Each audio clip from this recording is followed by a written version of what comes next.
Wow. Yesterday, I was in Southern California.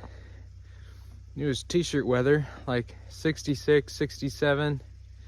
And then now I'm trying to deal with snow. So one of the things I'm trying to do right now is fix the weather station.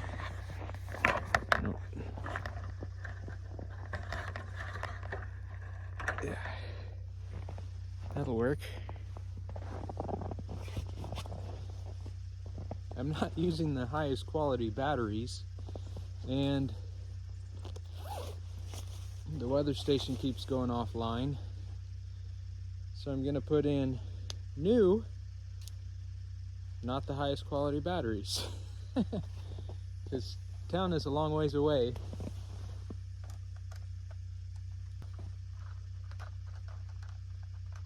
The ones on the outside go up. Out with the old and with the new. While I'm out here, I'm gonna check the batteries on the chicken coop door, because I would not want the chickens to get locked in the coop.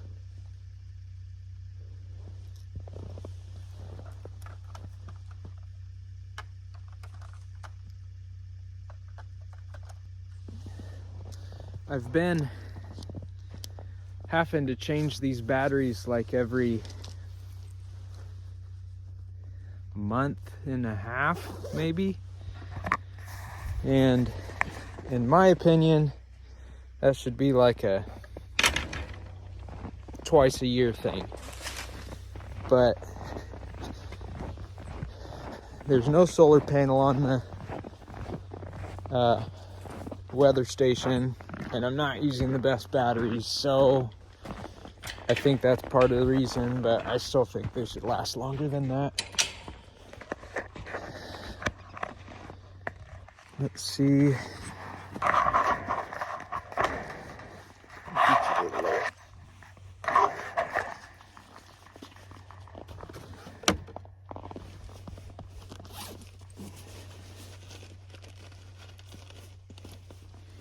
These batteries seem to last a lot longer, but I'm not gonna wait for them to die, because at least with the weather station, I see it go offline and I get a notification. The chicken coop door doesn't tell me. I just have to happen to see that the door's not open, and that defeats the purpose of having an automatic chicken door for the sake of the batteries dying. So I'm just gonna change them out. This chicken coop door is made by Omelette, and I have been very pleased with how it is performing.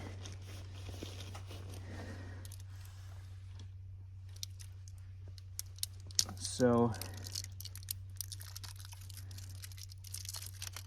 put the new batteries in one pocket, the old batteries in the other pocket.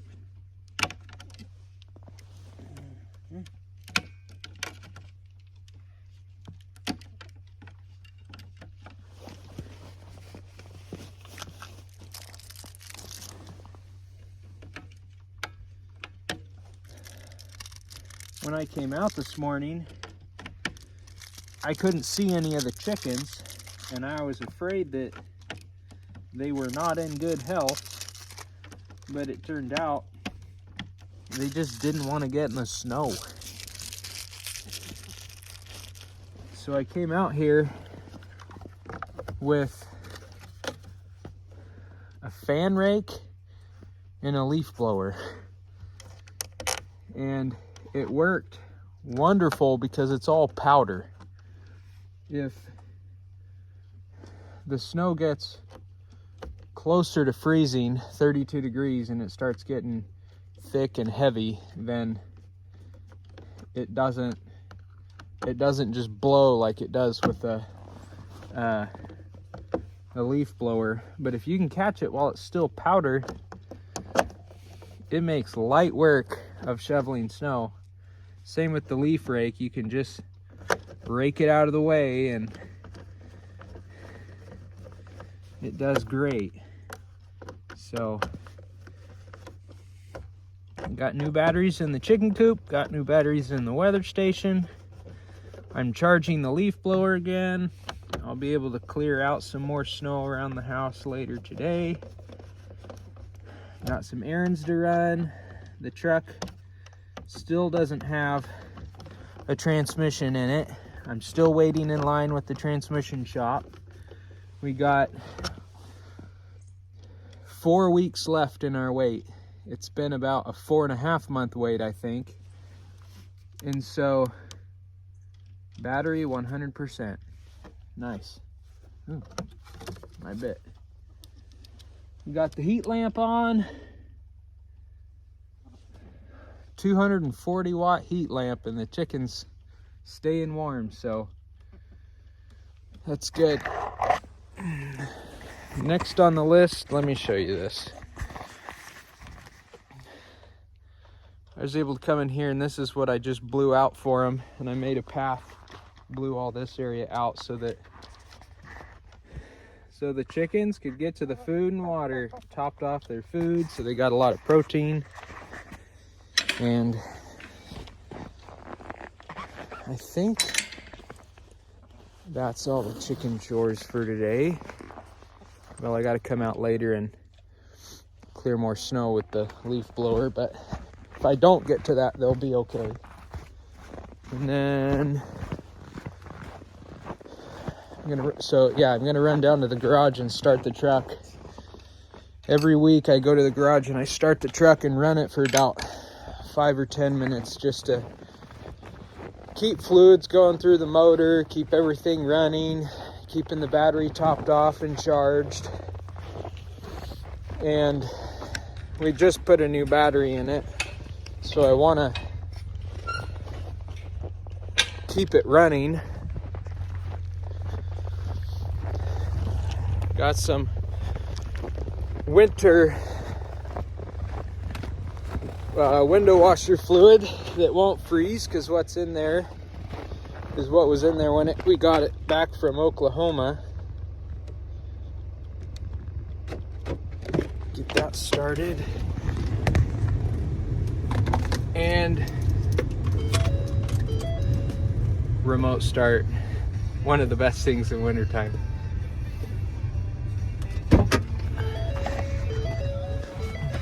It seems like they have winter rated washer fluid year round. I don't even know why they make the other stuff. I know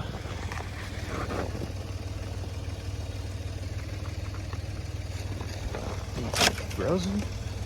No. I know not every place freezes, but if it's not that much harder to make window washer fluid for everybody that doesn't freezes, that's cool. I've never done this in this car before. It looks like it's over here. Washer fluid only. It's quite slushy.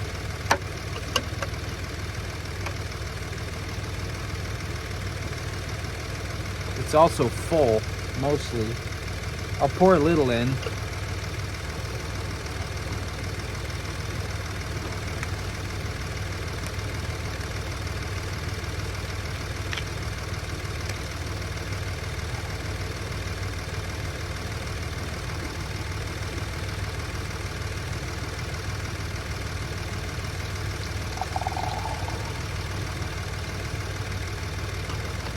Hopefully, if that warms up some, maybe with the car running, it'll at least lower the freezing point of the window washer fluid blend that's in there now. And then maybe I can use it a little bit more heavily for a little bit to clear that reservoir out some, and then I can fill it up again. So let's go start the truck. Here we are at the garage. My tires are round, but the low tire pressure light came on, and I can only assume it's because it's 0 outside, or I think it's actually like 4 right now or something. But oh,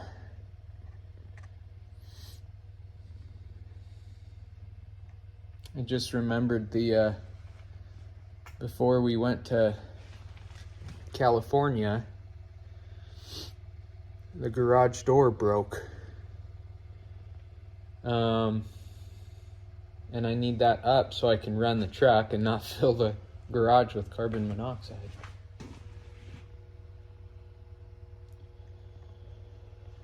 And I need help to fix it, so I'm gonna have to do this later.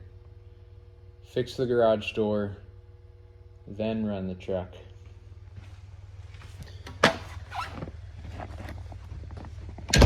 That was a quick stop. I don't remember what I was talking about though. Oh, the tire pressure. I'm gonna need to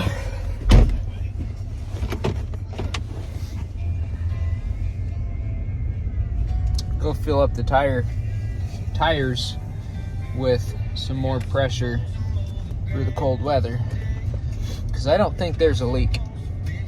I think when they filled them up right to the mark that they're supposed to be, it was probably hot outside, and now it's not, and so air gets more dense, pressure goes down. So we'll go up to the shops and we'll fill the tires up, make that light go away, get the mail,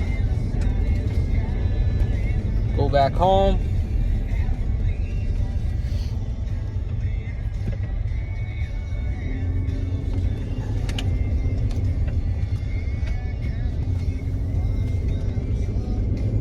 Steph's working today, first day back after our trip.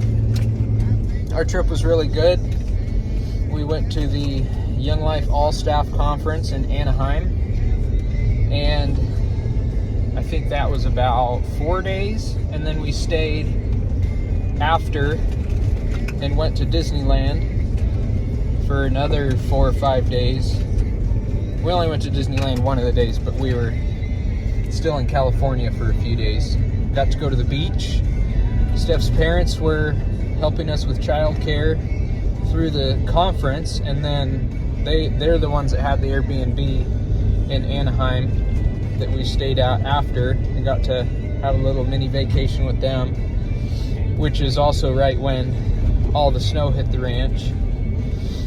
I was thankful my dad was home because the chicken heat lamp wasn't working, and he was able to get it working and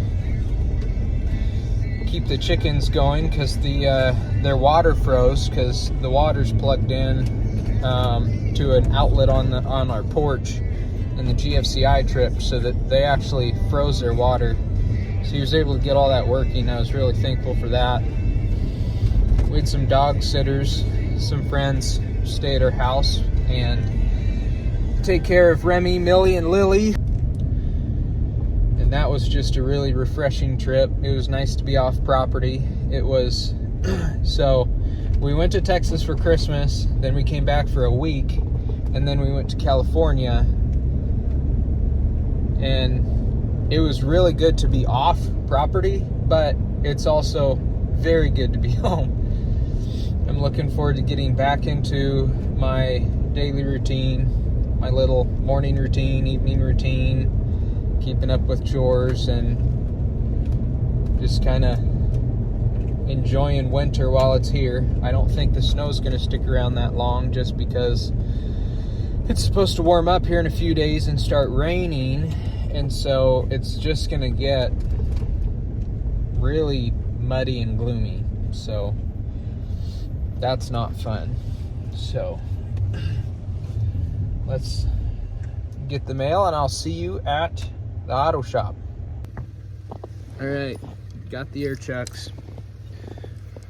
I checked the sticker inside the door and it says 35 PSI, which sometimes tires are rated for more than that, but in this case, I know this is frozen.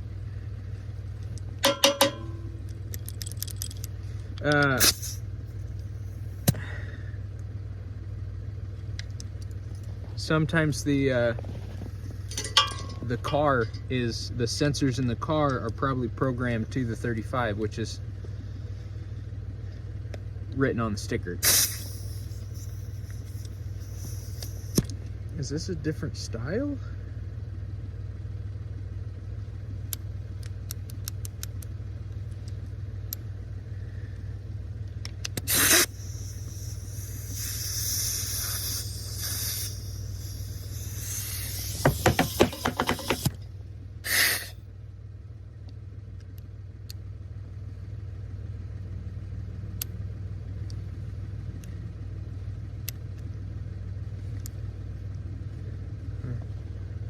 Really?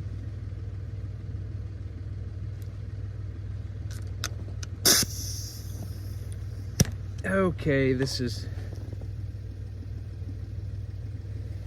crazy.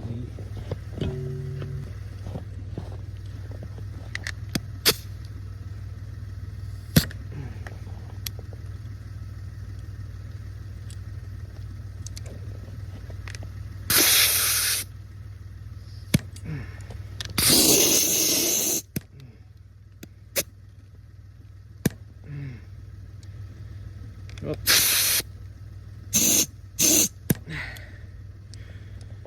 it won't stay in, but I can hold it and fill, so we'll try that. All right, 35.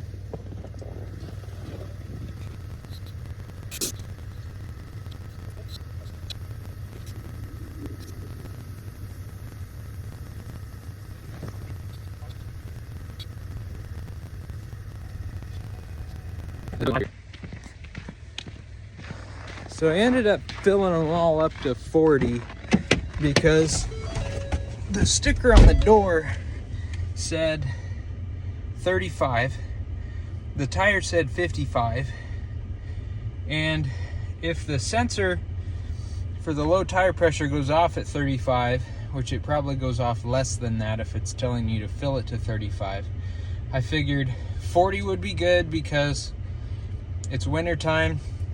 Typically, lower tire pressures provide better traction. Higher tire pressure provides better fuel economy. So in the summertime, I'll probably consider running them a little higher than 40. But in wintertime, 40 seem to be a better option than 55 or 35. So I'm gonna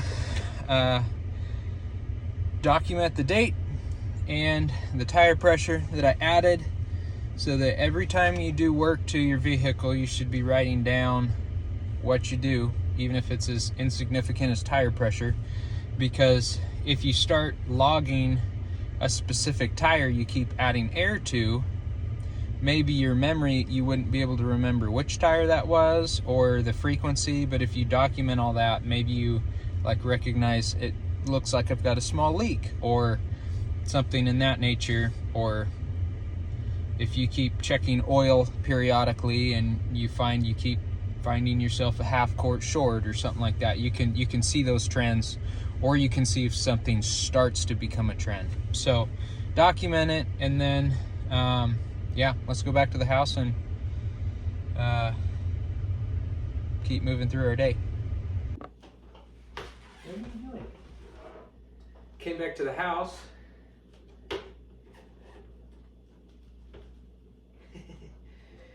And ended up unpacking bags for a while from our trip.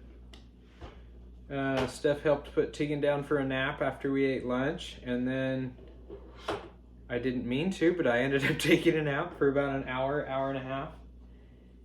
But I was definitely tired, needed the rest. Was I blocking you? Was I blocking you?